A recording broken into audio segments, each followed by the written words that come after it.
Hello नमस्कार. मी शोभा आपल्या चॅनलवरच्या अजून एका नवीन रेसिपीमध्ये तुम्हा सर्वांचे स्वागत करत आहे.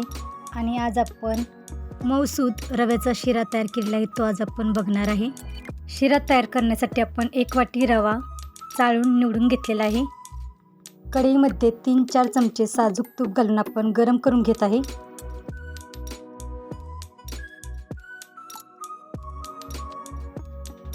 गरम तुपामध्ये आपण 1 वाटी रवा घालून सतत असे परतून आपण रवा भाजून घेणार आहे.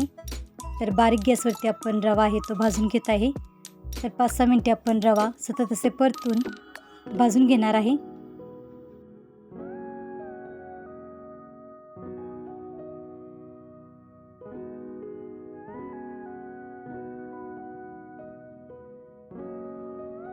मंद गॅसच्या आचेवरती सतत असे परतून रवा आपण 5-6 मिनिटे भाजून घेतलेला आहे. भाजून घेतलेला रवा आपण एका ताटामध्ये काढून घेतलेला आहे.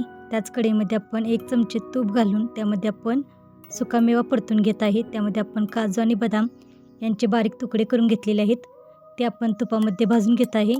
यामध्ये आपण थोडेसे मनुके घेतलेले आहेत, तेही आपण तुपावरती परतून भाजून घेत आहे.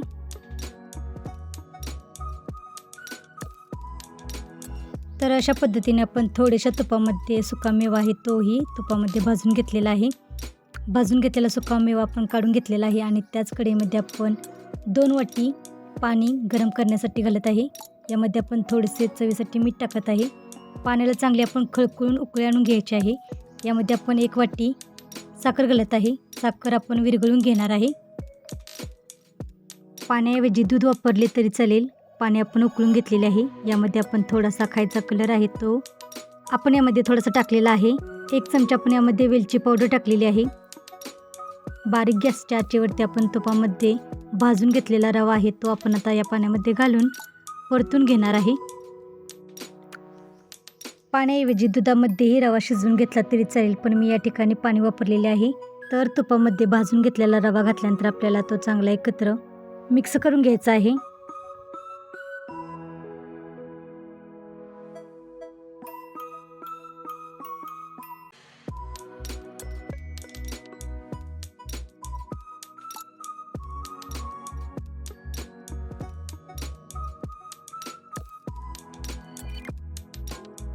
तुपामध्ये भाजून घेतलेला सुकामेवा आहे तोही आपण यामध्ये घालून परतून घेत आहे. आणि झाकण ठेवून आपण रव्याचा शिरा आहे तो 10 मिनिटे शिजवून घेणार आहे.